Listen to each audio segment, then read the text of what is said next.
দেখেন পয়গম্বরের সাহাবী হযরত বেলাল রাদিয়াল্লাহু তাআলা আনহু হাফসি মানুষ, ঠোঁটগুলো কালো।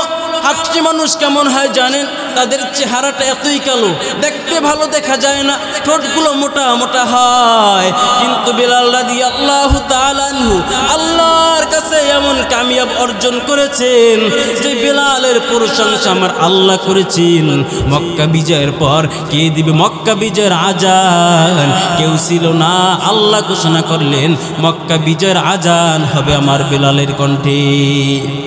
ওই বেলাল পয়গম্বরের কথা শুনিয়ে এতটাই পাগল, পয়গম্বরকে পাওয়ার জন্য বেলাল পয়গম্বরকে খুঁজতেছে, আমার পয়গম্বর কই। ঘটনাক্রমে একদিন পয়গম্বরের সাথে সাক্ষাৎ হয়ে গেল। সাক্ষাৎ হওয়ার পর পয়গম্বরের থেকে কালিমাটা পড়ে নিলেন।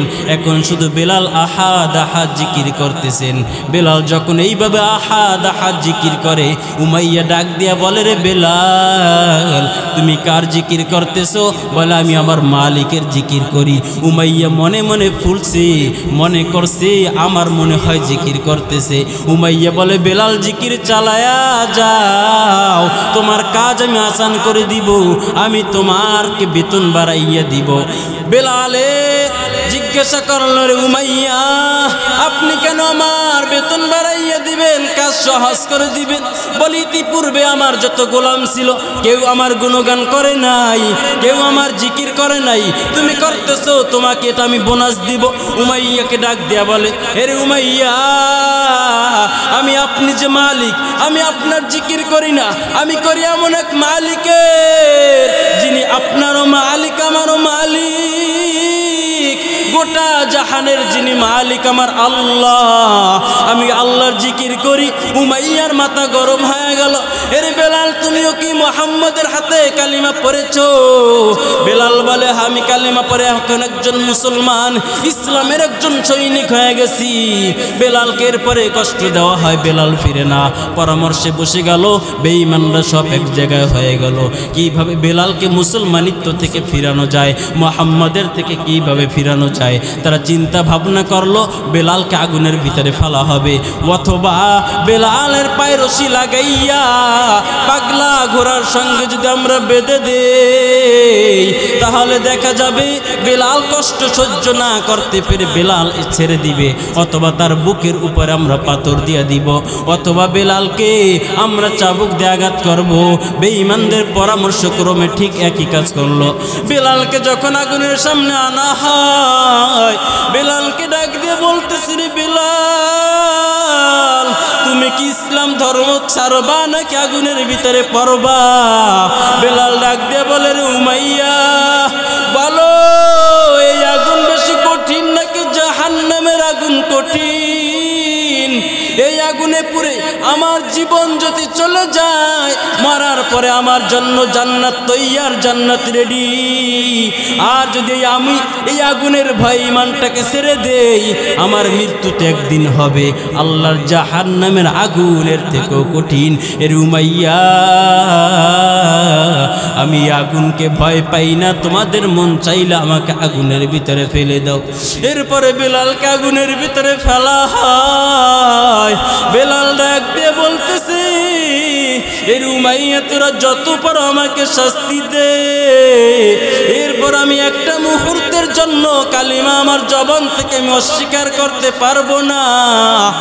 আল্লাহু ওয়াহদাহু লা শারীকা লাহু লা যিদ্দা লাহু ওয়া লা নিদ্দা লাহু ওয়া লা মিছলা লাহু وأشهد أن سيدنا وسندنا وحبيبنا وطبيب ربنا ومولانا محمدا عبده ورسوله الذي أرسله الله تعالى بالحق بشيرا ونذيرا وداعيا إلى الله بإذنه وسراجا منيرا أما بعد فأعوذ بالله من الشيطان الرجيم بسم الله الرحمن الرحيم يا أيها الذين آمنوا ادخلوا في السلم كافة ولا تتبعوا خطوات الشيطان إنه لكم عدو مبين.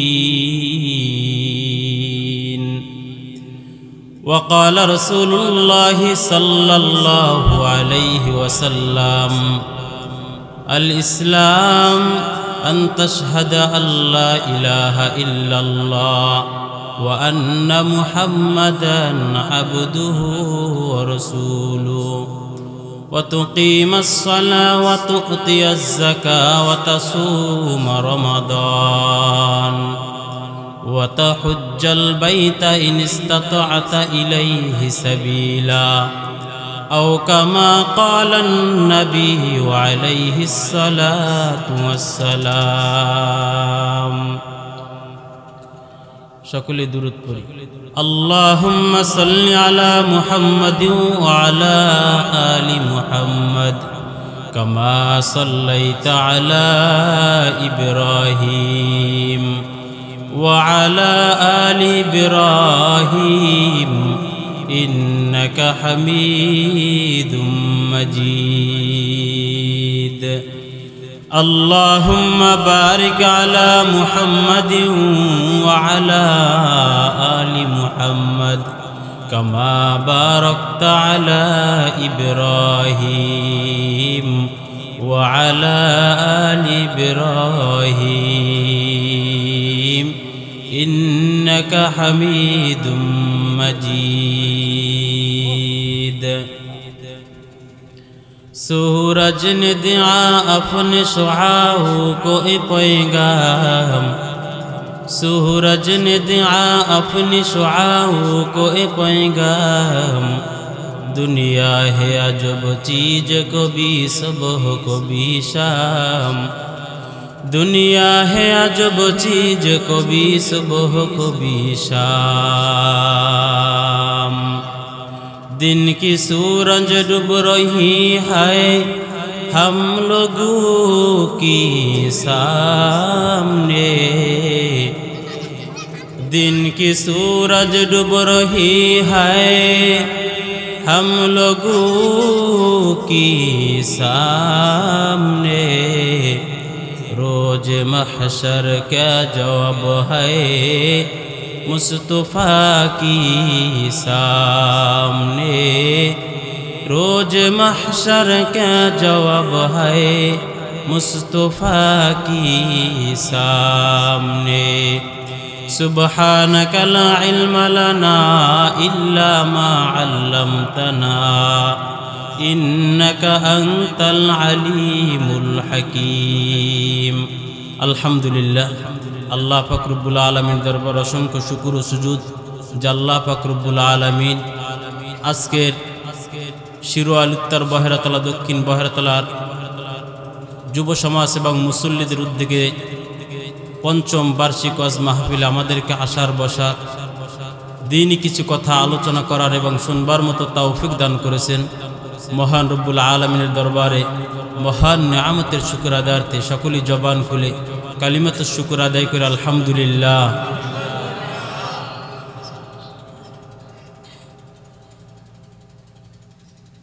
লক্ষ কোটি দুরূদ সালাম মানবতার কান্ডারি মুক্তির দূত রহমাতুল লিল আলামিন সৈয়দুল মুরসালিন জনাবে মুহাম্মদ রাসূলুল্লাহ সাল্লাল্লাহু আলাইহি ওয়াসাল্লামের উপর। আমার পূর্বে আপনাদের এলাকার কীর্ত সন্তান তিনি খুব গুরুত্বপূর্ণ আলোচনা করেছেন। আলোচনা আমি শুনতেছিলাম, রুমের ভিতরে শুনতেছিলাম, এখানে এসে শুনছি, আপনারা শুনছেন। আমি জুমার বয়ানের ভিতরে বলেছি এখানে যেই আলোচনা করুক সকলের আলোচনাগুলো শুধু কান সুখের জন্য না, আমলের নিয়তে শুনবেন, ইনশাআল্লাহ যতক্ষণ পর্যন্ত আপনি বসে থাকবেন ততক্ষণ পর্যন্ত আল্লাহর রহমতের ফেরেশতা দিয়ে আপনার সমস্ত কিছু আল্লাহ সংরক্ষণ করবেন এবং যতক্ষণ বসে থাকবেন ততক্ষণ আমল নামায় নেকি আসবে, সাথে সাথে আপনার আমল থেকে সগীরা গুনাহগুলো ঝরে পড়ে যাবে। বয়ান শেষে আখিরি মোনাজাতে যদি তাওবা করে এখান থেকে উঠতে পারেন, আল্লাহ তাআলা আপনার জিন্দেগির কাবীরা গুনাহগুলোকে মাফ করে দিবেন।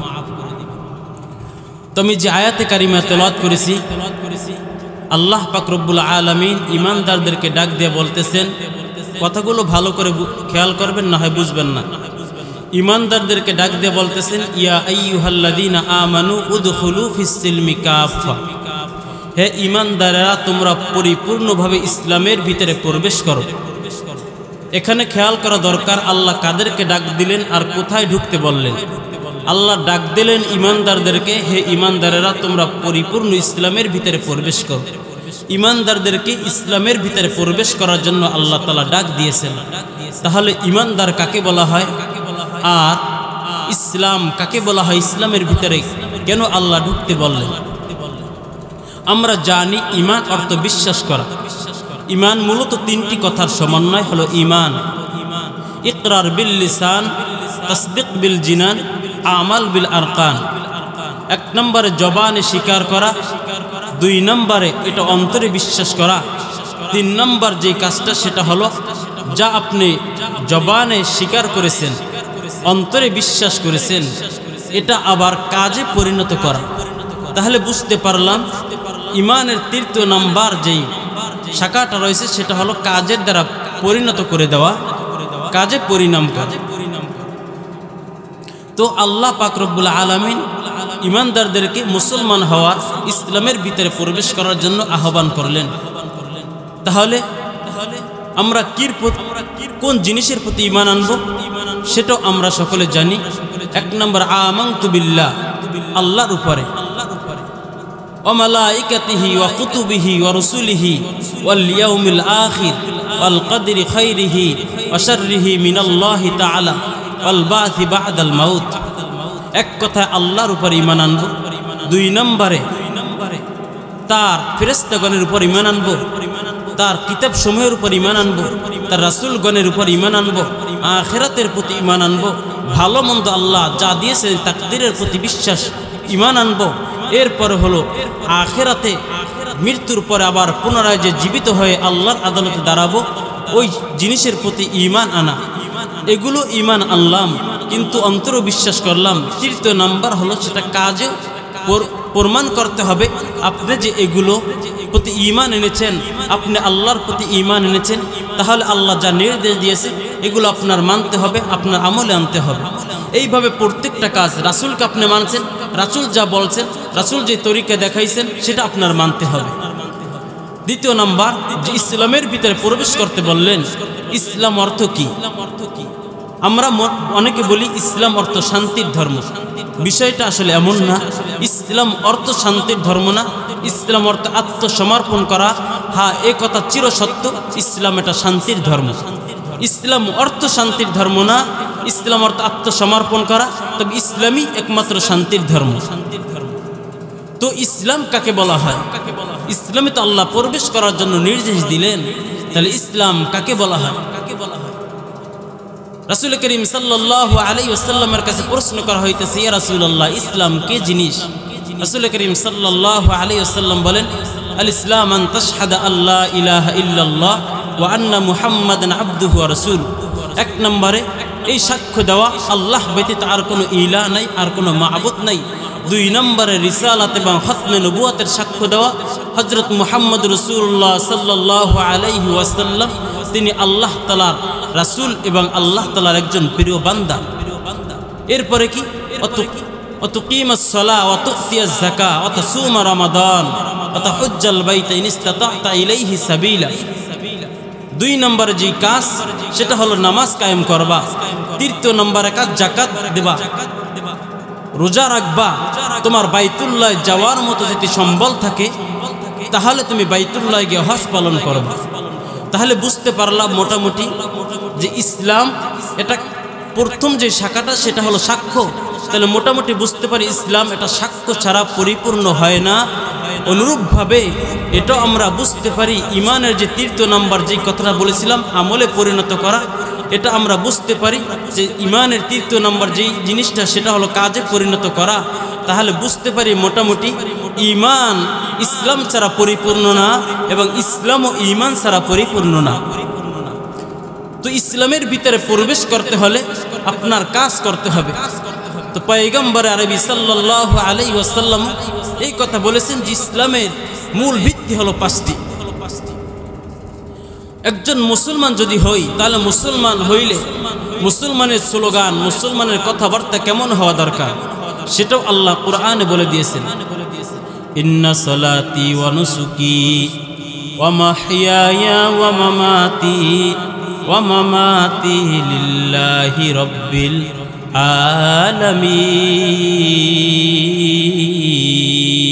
আলামিন।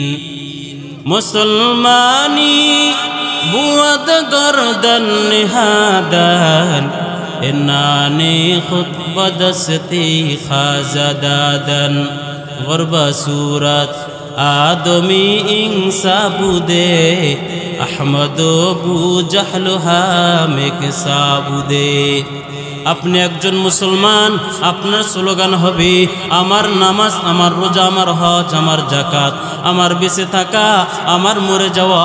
এক কথায় দুনিয়ার ভিতরে আসছি আল্লাহর ইচ্ছায়, দুনিয়া থেকে যাব আল্লাহর ইচ্ছায়, দুনিয়ার ভিতরে যা কিছু করব এটা একমাত্র আল্লাহ রাজি খুশির জন্য। এই জন্য আল্লাহ পাক রব্বুল আলামিন ইমানদারদেরকে ডাক দেয়া বলতেছে, হে ইমানদারেরা উদখুলু ফিস সিলমি কাফা, ইসলামের ভিতরে পরিপূর্ণ রূপে তোমরা প্রবেশ করে নাও। ইসলামের ভিতরে তোমরা পরিপূর্ণভাবে প্রবেশ করো, কারণ ইসলামের আংশিক মানবা আংশিক মানবা না, এটা মুসলমানিত্ব হতে পারে না। মুসলমানিত্ব তো ওই সময় পূর্ণ হবে যেমন একটা গ্লাসের ভিতরে যদি 1 গ্লাস পানি রাখা হয়, যতক্ষণ পর্যন্ত গ্লাসের ভিতরে একটা ফোঁটা পানি ধরবে ততক্ষণ পর্যন্ত গ্লাসটা কিন্তু অপূর্ণাঙ্গ পূর্ণ হয় নাই। অনুরূপভাবে আপনি ঈমান আনছেন, মুসলমানের ভিতরে ঢুকছেন, যতক্ষণ পর্যন্ত আপনার থেকে একটা রকম বাকি থাকবে ততক্ষণ পর্যন্ত দুখুলু ফিস সিলমি কাফা এই আয়াত আপনার উপরে জারি থাকবে।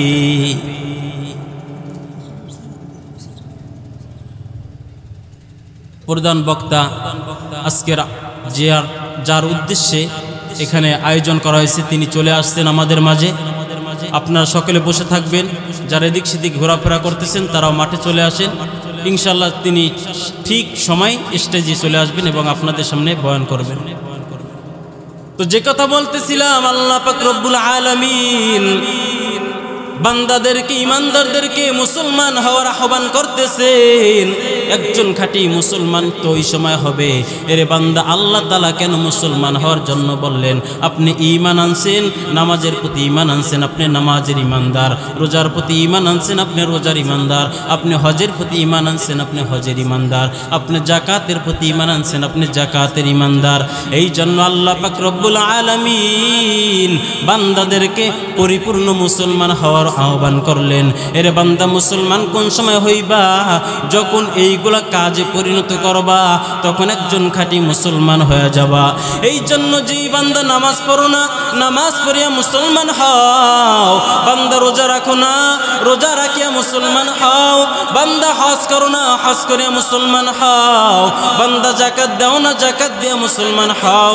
বান্দা মিথ্যা বলতেছো, মিথ্যা ছাড়িয়া মুসলমান হও। বান্দা তুমি গীবাত করতেছো, গীবাত ছাড়িয়া মুসলমান হও। এক কথায় বান্দা, যতক্ষণ পর্যন্ত তুমি আল্লাহর হুকুম পরিপূর্ণভাবে মানবা না, সব কিছু ছাড়িয়া যখন বান্দা তুমি পরিপূর্ণ আল্লাহর হুকুম মানবা, ততক্ষণ পর্যন্ত বান্দা তোমার উপরে আয়াত বলবদ্ধ থাকবে। এই জন্য আল্লাহ পাক রব্বুল আলামিন ইমানদারদেরকে মুসলমান হওয়ার আহ্বান করলেন। এরে ভাই, এই জন্য তো বলা হয়, আজ কি দুঃখের কথা, মুসলমানের সন্তান ঠিক মতো নামাজটা পড়তে পারে না, মুসলমানের সন্তান আজকে রোজা রাখে না, মুসলমানের সন্তান সন্তান হজ করতে পারে না, মুসলমানের সন্তান আজকে মসজিদে যায় না, অথচ কোনো বেঈমান কিন্তু মসজিদে যাবে না, কোনো বেঈমান কিন্তু নামাজ পড়বে না, কোনো বেঈমান বাইতুল্লাহ গিয়ে হজ করবে না। এরে বাবা, তুমি মুসলমান হইলা, তুমি নামাজ পড়লা না, একজন বেঈমান সেও নামাজ পড়ে না। তুমি মুসলমান হইলা, রোজা রাখলা না, একজন বেঈমান সেও তো রোজা রাখে না। তুমি মুসলমান হইলা, রাসূলের সুন্নতে টুপিটা মাথায় দিতে পারলা না, একজন বেঈমান সেও কিন্তু মাথায় টুপি দিবে না। এরে ভাই, একটু তোমার কাছে আদবের সাথে প্রশ্ন যদি করা হয়, বলো তোমার মাঝে আর ওই বেঈমানদের মাঝে ব্যবধান রইল কোথায়? অথচ মায়ার নবী রহমতে আলম নবী মুহাম্মদ রাসূলুল্লাহ সাল্লাল্লাহু আলাইহি ওয়াসাল্লাম জানায় দেয়, মুসলমান ইমানদারের মাঝে আর বেঈমানদের মাঝে বড় ব্যবধান হলো নামাজ। কি দুঃখ, নামাজ পড়বে তো দূরের কথা, মুসলমানের সন্তান ওযুটাও ঠিক মতো করতে পারে না, অথচ অজু ব্যতীত নামাজ হবে না, অজু ব্যতীত আপনি কোরআনটাকে স্পর্শ করতে পারবেন না। অথচ কোরআন এমন এক আল্লাহর কিতাব, বান্দা আপনি কোরআনটা পড়তে পারেন না, কিন্তু আপনার অজু আছে, অজু করিয়া আপনি কোরআনটা হাতে নিয়েছেন, আপনার আমলনামায় নফল ইবাদতের সওয়াব যেতে থাকবে। আপনি কোরআন পড়তে পারেন না, মোহাব্বত করে বুকে লাগান, মুখ দিয়ে চুমু খাইতেছেন, আপনার আমলনামায় সব যাইতে থাকবে। কিন্তু আপনি কোরআন পড়তে পারেন, কোরআনের হাফেজ হয়েছেন, কিন্তু আপনি যদি অজু ব্যতীত কোরআন ধরেন, আল্লাহ বলে সাবধান, অজু ব্যতীত কোরআন স্পর্শ করা যাবে না। অথচ অজুর কি ফজিলত, দয়ার নবী জানায় দেন উম্মতের দল, যদি কোনো উম্মত অজু করতে যায়, অজুর পানির সঙ্গে সঙ্গে আমার উম্মতের গুনাহগুলো ঝরে ঝরে পড়ে যায়। আপনি হাত ধুইতেছেন, হাতের গুনাহ ঝরে যাবে, আপনি পা ধুইতেছেন, পায়ের গুনাহ ঝরে যাবে, মুখের ভিতরে পানি নিয়ে কুলি করেন, আপনার মুখের গুনাহগুলো ঝরে যায়। তবে এই গুনাহগুলো কিন্তু সাধারণ চক্ষু দিয়ে দেখা যাবে না, এই চক্ষু হাদিসের চক্ষু লাগবে। অথবা যদি কোনো বান্দা তাসকিয়াতুন নুফুসের লাইনে চলতে চলতে চলতে চলতে যদি বান্দা মারিফাত অর্জন করে ফেলে, তখন দেখা যাবে ওই মারিফাতের চক্ষু দিয়ে এই গুনার রং ঢং আকার আকৃতি তখন দেখতে পায়। ইমামে আজম আবু হানিফা রাহমাতুল্লাহি আলাইহি, তার সামনে এক আল্লাহর বান্দা ওযু করতেছেন, ইমামে আজম অনেক দূর থেকে ফলো করতেছে। ওযু করার পরে সে ডাক দিছে, রে ভাই, তুমি কি চুরি করেছো? বলে, হুজুর আপনি কিভাবে জানলেন? ইমামে আজম আবু হানিফা জানায়া দেয়, রে ভাই, তুমি যখন উজু করেছো আমি তাকাইয়া দেখলাম তোমার সামনে থেকে তোমার অজুর পানির সঙ্গে সঙ্গে তোমার চুরির গুনাহগুলো ভেসে যাইতেছি। লাকাদ জানাল বিলাদ ওয়া মান আলাইহা ইমামুল মুসলিমিনা আবু হানিফা বদ ইমামে বাসফা আসুরাজে উম্মতানে মুস্তাফা। এই জন্য মুসলমান হয়ে যাও রে ভাই। কিন্তু দুঃখের বিষয়, কিভাবে মুসলমান হইবা? বেঈমান কিন্তু বসে নাই। বেঈমান এক সময় চেয়েছে গোটা মুসলিম জাতিকে একসাথে বেঈমান বানিয়ে ফেলবে, ঈমান হারা করবে। বেঈমান দেখে এটা সাকসেস হওয়া যাবে না, কারণ মুসলমানও আমাদের পিঠের চামড়া রাখবে না। এই কারণে বেঈমানরা নতুন নতুন নবকৌশলের মাধ্যমে দেখা যায় এক সময় এক একটা জিনিস নিয়ে আসে। গত বছরের পাঠ্য বইয়ের ভিতরে ঢুকায় দিল, এই মানুষ বনি আদম থেকে নয়, এই মানুষগুলো বানর থেকে হয়েছে। আমরা বলেছি এটা বানর থেকে মানুষ হতে পারে না। আল্লাহ আমাদেরকে সৃষ্টি করেছেন, আল্লাহ যে আমাদের সৃষ্টি করেছেন এটা আমরা কোনোদিন অস্বীকার করতে পারবো না। আমরা বাবা আদমের সন্তান, এটা কোনোদিন অস্বীকার করতে পারবো না। যারা আমাদেরকে বানরের বাচ্চা বলতে চাও, মূলত তোমরাই বানরের বাচ্চা, আমরা সবাই আদমের বাচ্চা। কিন্তু সেই সময় দেখা গেল এক সময় তারা চুপ হয়ে গেল, সামনে আগাইতে পারে নাই। এবছরে নতুন পাঠ্য বইয়ের ভিতরে ঢুকাইয়া দিল শরীফের গল্প। আপনি একজন পুরুষ হিসাবে দুনিয়ার ভিতরে জন্ম নিয়েছেন, আপনি যদি ঘুম থেকে উঠে বলেন আমার ভিতরে মেয়েলি ভাব, আমি একজন মেয়ে, দেখা যাবে আপনাকে মেয়ের অধিকার দিয়ে দেওয়া হবে। একটা মেয়ে হিসেবে দুনিয়ার ভিতরে জন্ম নিয়েছে, এখন সে যদি বলে আমার ভিতরে ছেলে ভাব, আমি একজন ছেলে, তাকে ছেলের অধিকার দেওয়া হবে। এরে ভাই, ভালো করে বিবেক দিয়ে বুঝবেন, ভুল হলে বলবেন হুজুর আপনি ভুল বলেছেন, কিন্তু আমি আপনাদেরকে বুঝায় দেই, এর দ্বারা বেঈমান চায় মুসলমানের সন্তানদেরকে জিনা বেবিচারের ভিতরে ঢুকাইয়া দিতে। বেঈমানেরা চায় আপনি যখন একজন ছেলে হিসাবে জন্ম নেওয়ার পর মেয়ে দাবি করবেন, তখন তো আপনি একজন ছেলের সঙ্গে আবার বিবাহে আবদ্ধ হবেন। তো দেখা যাবে দুজনই ছেলে এক জায়গায় গিয়ে দেখবে দুজনের লিঙ্গ একই, ওই সময় দেখা যাবে মানুষ সমকামিতার ভিতরে লিপ্ত হয়ে যাবে। যেই সমকামিতার অপরাধী আল্লাহ লূত আলাইহিস সালামের বংশধর, তার উম্মতদেরকে আল্লাহ ধ্বংস করেছিলেন। বেঈমান চায় আবার সেই অপকর্ম মুসলিম সমাজের ভিতরে, গোটা বিশ্বের ভিতরে ছড়িয়ে দিতে। শুধু তাই না, যখন আপনি দেখবেন একটা মেয়েকে ছেলের অধিকার দেওয়া হবে রে ভাই, তখন দেখা যাবে ওই মেয়েটা, এখন তো ছেলে সে আর একটা মেয়েকে বিবাহ করবে, এখানেও গিয়ে দেখবি দুজনের লিঙ্গ এক, এখানেও সমকামিতা। অপরদিকে যখন ছেলের অধিকার পেয়ে যাবে, তখন তো সে ছেলেদের সাথে শার্ট প্যান্টটাই পরে ঘোরাফেরা করবে। এরে ভাই, বাংলাদেশের ঘটনা কে না জানেন, আপনার এলাকারও কত ঘটনা, যেই জায়গার ভিতরে একজন নারী ঘরের ভিতরে নিরাপদ না, যেই জায়গার ভিতরে একটা কলেজের ভিতরে একটা ছাত্রী নিরাপদ না, সেই জায়গার ভিতরে যদি একই জায়গায় নারী পুরুষ একসাথে গা ডলাডলি করে, ওই জায়গায় যে জিনা বেবিচার সৃষ্টি হবে না, এটা কিভাবে বুঝবে, কিভাবে বলবেন? এটা আমার ছোট বিবেকে কিন্তু বুঝে আসে না। জিনা বেবিচার হওয়ার সম্ভাবনা আছে না নাই? অবশ্যই আছে।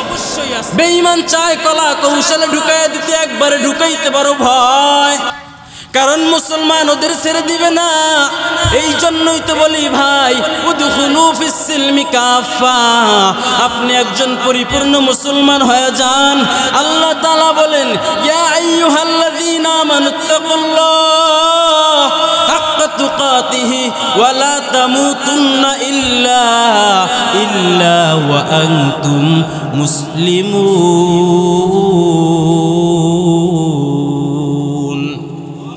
আপনি একজন পরিপূর্ণ মুসলমান হয়ে যান। পরিপূর্ণ মুসলমান হওয়ার জন্য অনেক টাকা পয়সা দরকার না, অনেক টাকা পয়সার দরকার না। পরিপূর্ণ মুসলমান হওয়ার জন্য অর্থ সম্পদের দরকার না, সুন্দর চেহারার দরকার না, অনেক শিক্ষার দরকার না, বরং সুন্দর একটা যদি আত্মা হয়, ইখলাস ওয়ালা যদি আমল হয়, বান্দা তোমার জন্য পরিপূর্ণ মুসলমান হওয়া সম্ভব। এই জন্য তো দেখেন পয়গম্বরের সাহাবী হযরতে বেলাল রাদিয়াল্লাহু তাআলা আনহু, হাফসি মানুষ, ঠোঁটগুলো কালো। হাফসি মানুষ কেমন হয় জানেন? তাদের চেহারাটা এতই কালো, দেখতে ভালো দেখা যায় না, ঠোঁটগুলো মোটা মোটা হয়। কিন্তু বেলাল রাদিয়াল্লাহু তাআলা আনহু আল্লাহর কাছে এমন কামিয়াব অর্জন করেছেন যে বেলালের প্রশংসা আমার আল্লাহ করেছেন। মক্কা বিজয়ের পর কে দিবে মক্কা বিজয়ের আজান? কেউ ছিল না। আল্লাহ ঘোষণা করলেন মক্কা বিজয়ের আজান হবে আমার বেলালের কণ্ঠে। ওই বেলাল পয়গম্বরের কথা শুনিয়ে এতটাই পাগল, পয়গম্বরকে পাওয়ার জন্য বেলাল পয়গম্বরকে খুঁজতেছে, আমার পয়গম্বর কই? ঘটনাক্রমে একদিন পয়গম্বরের সাথে সাক্ষাৎ হয়ে গেল।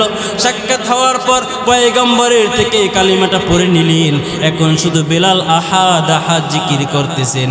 বেলাল যখন এইভাবে আহাদ আহাদ জিকির করে, উমাইয়া ডাক দিয়া বলে, রে বেলাল তুমি কার জিকির করতেছো? বলে আমি আমার মালিকের জিকির করি। উমাইয়া মনে মনে ফুলছে, মনে করছে আমার মনে হয় জিকির করতেছে। উমাইয়া বলে, বেলাল জিকির চালায়া যা, দাও, তোমার কাজ আমি আসান করে দিব, আমি তোমারকে বেতন বাড়াইয়া দিব।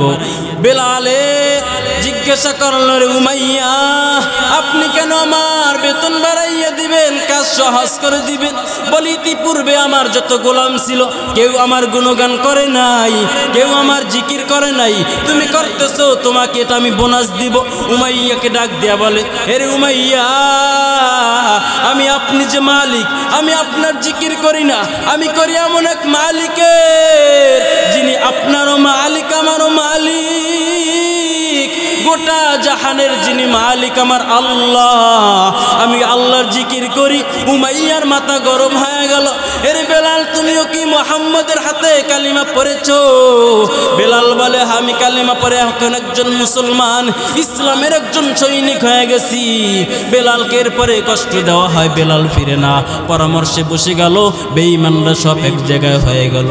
কিভাবে বেলালকে মুসলমানিত্ব থেকে ফিরানো যায়, মুহাম্মাদের থেকে কিভাবে ফিরানো যায়, তারা চিন্তা ভাবনা করলো। বেলালকে আগুনের ভিতরে ফেলা হবে, অথবা বেলালের পায়ে রশি লাগাইয়া পাগলা ঘোড়ার সঙ্গে যদি আমরা বেঁধে দেই, তাহলে দেখা যাবে বেলাল কষ্ট সহ্য না করতে পেরে বেলাল ছেড়ে দিবে, অথবা তার বুকের উপরে আমরা পাথর দিয়ে দিব, অথবা বেলালকে আমরা চাবুক দিয়ে আঘাত করবো। বেঈমানদের পরামর্শ ক্রমে ঠিক একই কাজ করলো। বেলালকে যখন আগুনের সামনে আনা হয়, বেলালকে ডাক দিয়ে বলতেছি, রে বেলাল, তুমি কি ইসলাম ধর্ম ছাড়বা নাকি আগুনের ভিতরে পড়বা? বেলাল ডাক দিয়ে বলে, রে উমাইয়া, বলো, এই আগুন বেশি কঠিন নাকি জাহান্নামের আগুন কঠিন? এই আগুনে পুড়ে আমার জীবন যদি চলে যায়, মরার পরে আমার জন্য জান্নাত তৈয়ার, জান্নাত রেডি। আর যদি আমি এই আগুনের ভয় ইমানটাকে ছেড়ে দেই, আমার মৃত্যুতে একদিন হবে আল্লাহর জাহান্নামের আগুনের থেকেও কঠিন। এর উমাইয়া, আমি আগুনকে ভয় পাই না, তোমাদের মন চাইলে আমাকে আগুনের ভিতরে ফেলে দাও। এরপরে বেলালকে আগুনের ভিতরে ফেলা হয়। বেলাল ডাক দিয়ে বলতেছে, এর উমাইয়া, তোরা যত পারো আমাকে শাস্তি দে, এরপর আমি একটা মুহূর্তের জন্য কালিমা আমার জবান থেকে আমি অস্বীকার করতে পারবো না। বেলাল রাদিয়াল্লাহু তাআলা আনহু বলেন, এরপরে যখন আমাকে আগুনের ভিতরে ফেলা হয়, আমার শরীরের ভিতরে আগুনের কয়লাগুলো পসপস করে ঢুকতেছিল, আমার শরীর থেকে রক্ত বের হইয়া চর্বি বের হয়ে আগুনগুলো নিভতেছিল। এরপরে দেখে বেলাল ইসলাম থেকে ফিরে না। এরপরে আবার বেঈমানেরা হাতের ভিতরে চাবুক নিয়ে বেলালকে আঘাত করা হয়।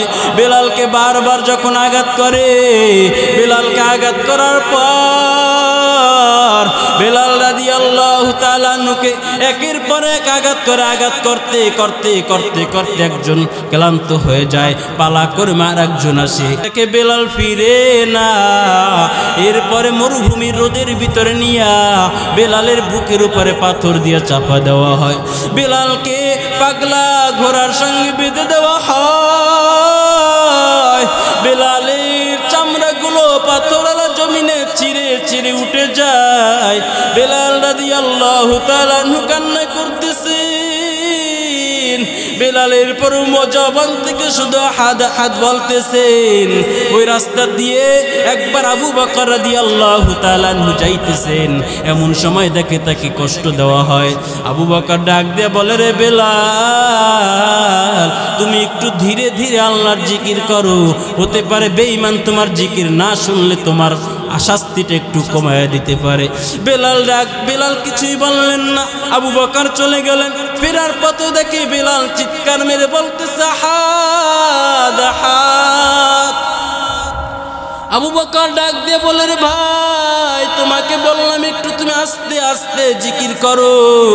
বেলাল রাদিয়াল্লাহু তাআলা আনহু ডাক দিয়ে বলে, এরে আবু বকর, বেঈমান আমাকে যতই মানুক আমার কোনো কষ্ট নাই। আমি আহাদ আহাদের ভিতরে যে মজা পাই এর থেকে বেঈমানের আযাবে আমি মোটো কষ্ট পাই না, বরং আমি আহাদ আহাদ জিকিরের ভিতরেই বড় মজা পাই। ওই বেলাল এতটাই দামি হয়ে গেছে, বেলাল একদিন আজান দিতেছেন, এমন সময় শুনে পয়গম্বর দুনিয়া থেকে বিদায় হয়ে গেছে। বেলাল আজান না দিয়ে দৌড়ায়, বেলালকে ডাক দিয়ে বলা হয়, রে বেলাল তুমি কি আজান দিবা না? বেলাল রাদিয়াল্লাহু তাআলা আনহু ডাক দিয়ে বলে, রে ভাই, এতদিন যেই নবীর মোহাব্বতে আজান দিতাম, আমার আজানের পরে যদি আমার নবী ইমামতির মুসল্লায় না দাঁড়ায়, ওই জায়গায় আমি বেলাল আজান দিতে পারি না।